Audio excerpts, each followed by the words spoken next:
Olá, queridos, graça e paz. Eu gostaria hoje de compartilhar com você sobre um dos milagres mais emblemáticos do ministério terreno de Jesus. Você conhece a história da viúva da cidade de Naim? O que torna este milagre surpreendente não é somente a realização dele, mas o fato de como ele ocorreu. Em Lucas 7, dos versos de 11 a 17, está escrito, olha só. E aconteceu que no dia seguinte ele foi à cidade chamada Naim, e com ele iam muitos dos seus discípulos, e uma grande multidão. E quando chegou perto da porta da cidade, eis que levavam um defunto filho único de sua mãe, que era viúva, e com ela ia uma grande multidão da cidade. E vendo-a o Senhor, moveu-se de íntima compaixão por ela e disse-lhe, não chores. Naim era um pequeno vilarejo agrícola construído próximo ao Monte Hermon, a sudoeste de Nazaré. Seu nome deriva-se do hebraico e significa a bela, a graciosa. A história da viúva de Naim é parte de uma série de eventos na vida de Jesus que, cronologicamente, parecem ter acontecido de forma muito corrida com pouquíssimas pausas. Se olharmos os versos anteriores, veremos a celeridade com a qual Lucas vai narrando cada acontecimento. Por exemplo, olha só, o capítulo começa com Jesus concluindo o grande sermão da montanha e logo partindo para a cidade de Cafarnaum. Naquela cidade, Jesus curou o servo do centurião romano e sobre ele declarou algo tremendo, que nem ainda em Israel tinha achado tamanha fé. No dia seguinte, creio que bem de madrugada, dado a distância entre Cafarnaum e Naim, que era cerca mais ou menos de 50 quilômetros de vias acidentadas e parte de relevo íngreme, ele e seus discípulos seguiram viagem para esta pequena cidade, para essa pequena aldeia.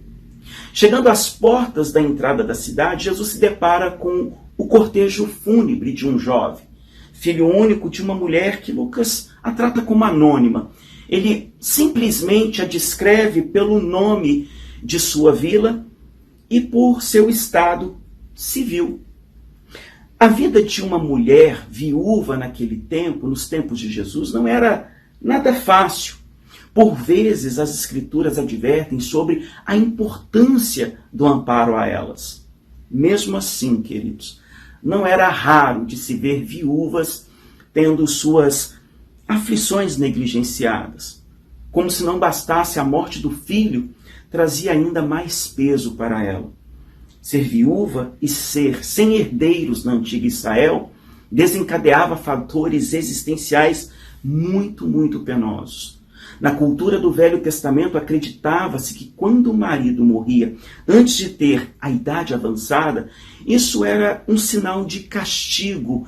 Assim sendo, muitos ali acreditavam que Deus estava punindo aquela viúva. No livro de Ruth, quando Noemi ficou viúva, ainda jovem, ela também se lamentou.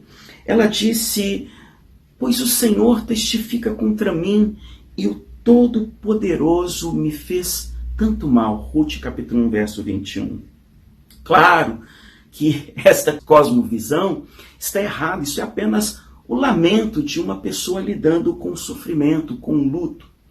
A viúva de Naim se sentia dentro de um turbilhão de completo desamparo social, desamparo espiritual e desamparo financeiro.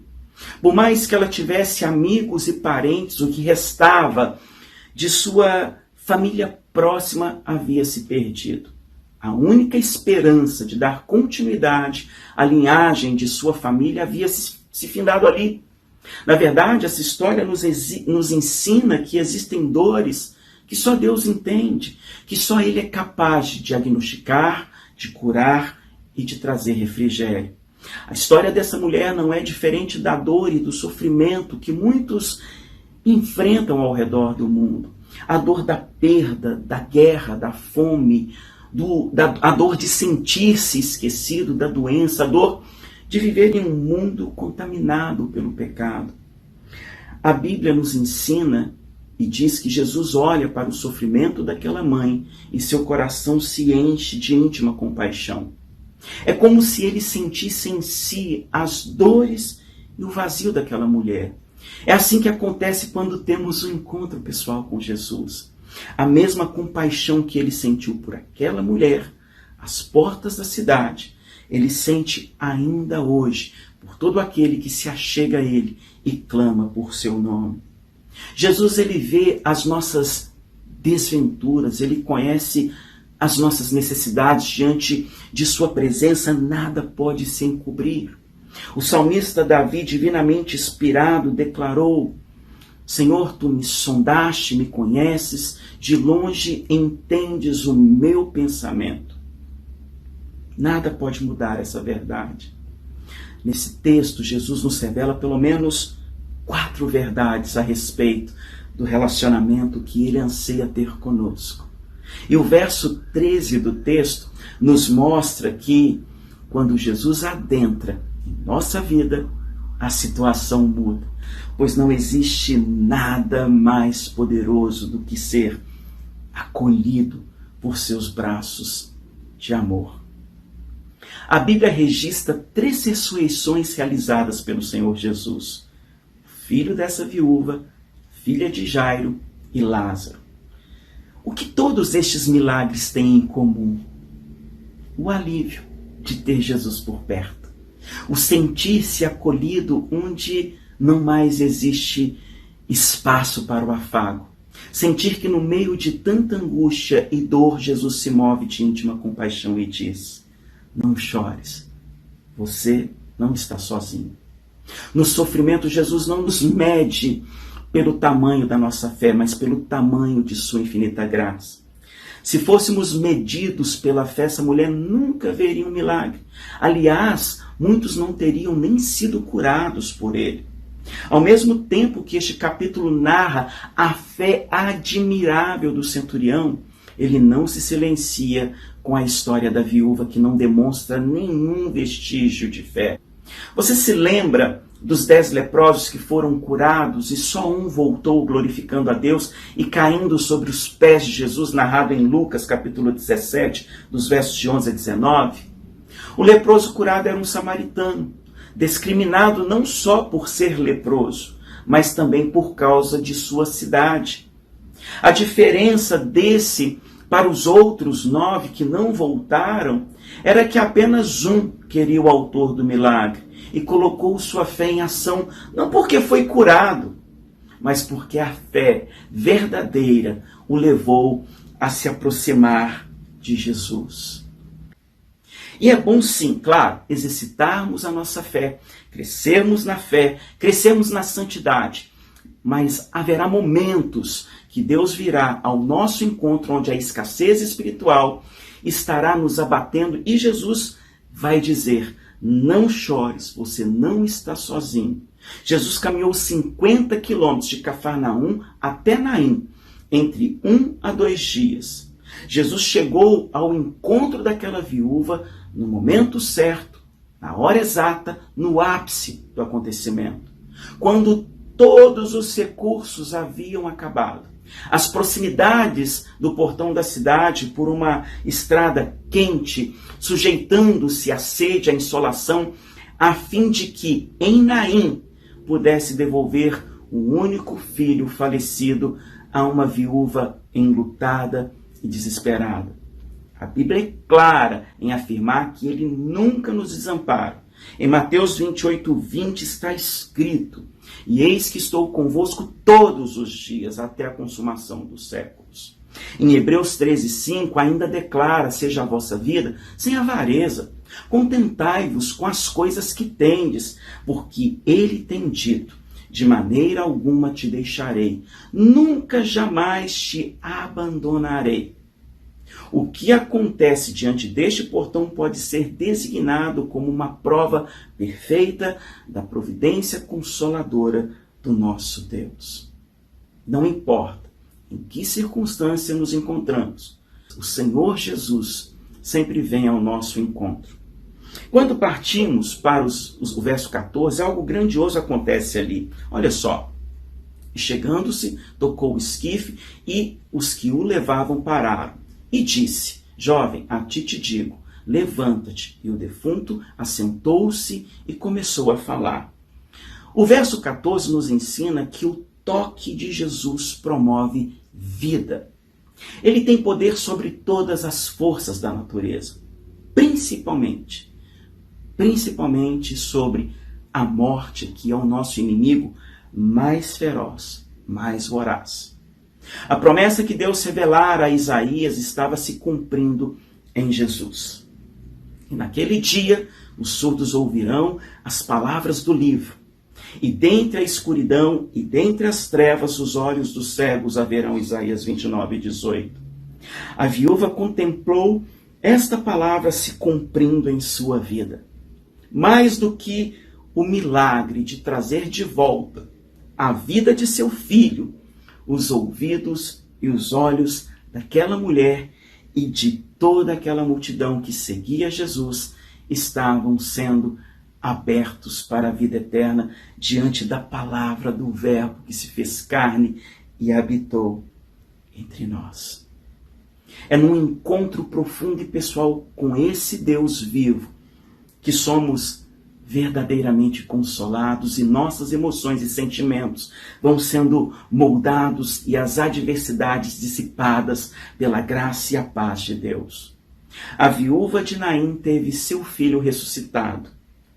A Bíblia também promete que se depositarmos a nossa fé em Jesus Cristo e o confessarmos como nosso Senhor, também seremos ressuscitados dentre os mortos.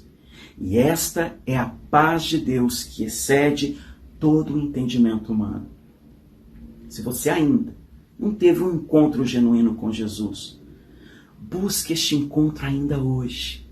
O profeta Isaías declarou ainda: buscai ao Senhor enquanto se pode achar. Invocai-o enquanto está perto.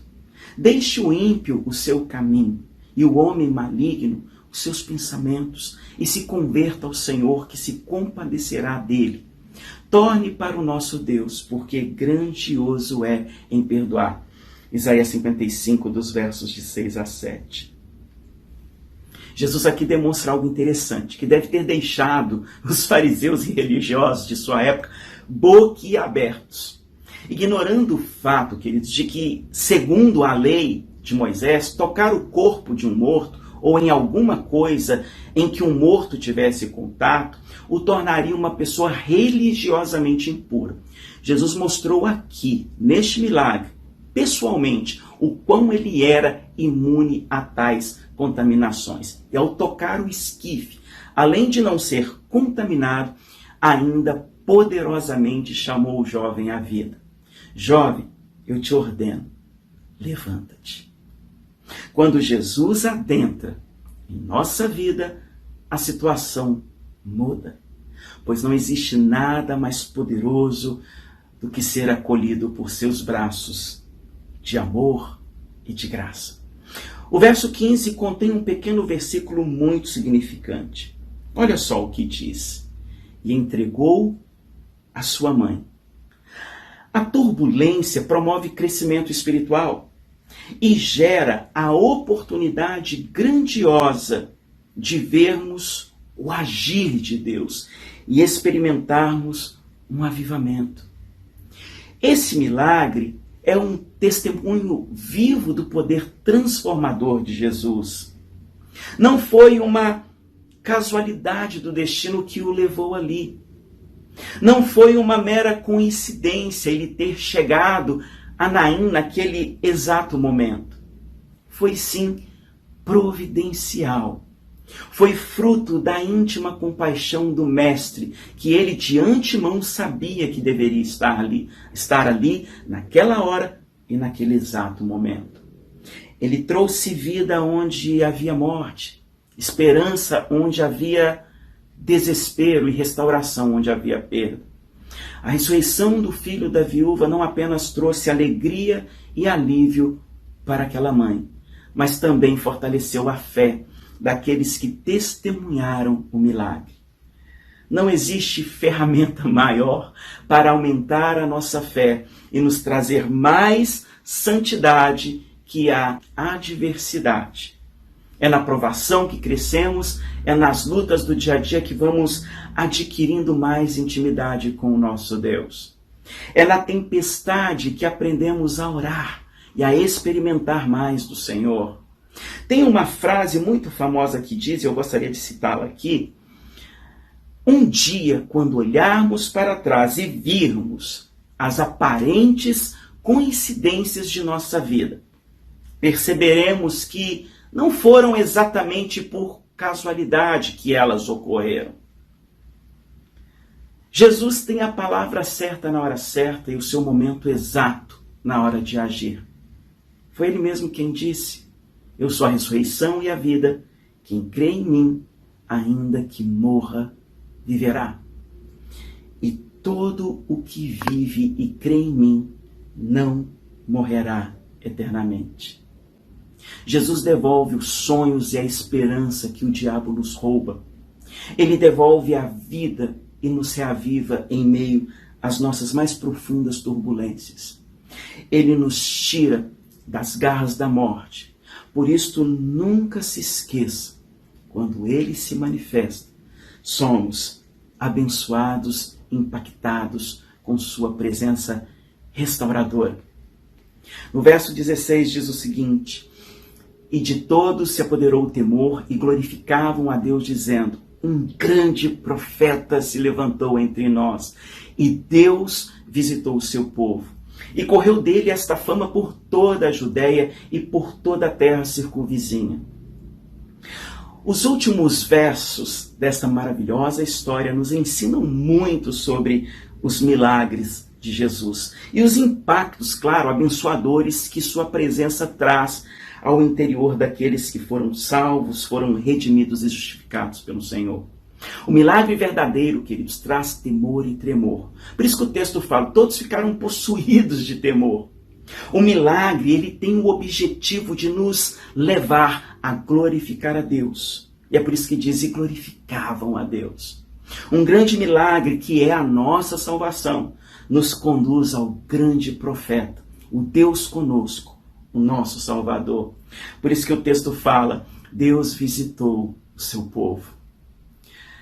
O milagre da vida espalha a mensagem salvadora por todos os lugares. E é por isso que no texto diz: essa notícia a respeito dele divulgou-se por toda a Judéia e por toda a circunvizinhança. Eu quero concluir essa mensagem dizendo a você: a história da viúva da cidade de Naim nos ensina, preste atenção, que quando Jesus adentra a nossa vida, a situação muda. Pois não existe nada mais poderoso do que ser acolhido por seus braços de amor. E digo mais: o toque de Jesus promove vida. Ele tem poder sobre todas as forças da natureza, principalmente sobre a morte, nosso inimigo mais feroz. Em terceiro lugar, a turbulência promove crescimento espiritual e gera a oportunidade grandiosa de vermos o agir de Deus e experimentarmos grande avivamento. Em último lugar, quando ele se manifesta, queridos, eu e você, nós somos abençoados, nós somos impactados com sua presença restauradora. Aqui fechamos a mais uma meditação. Meu desejo é que você seja ricamente abençoado e encorajado a se firmar na presença de Jesus. Que Deus te abençoe poderosamente. Grande abraço e até o próximo.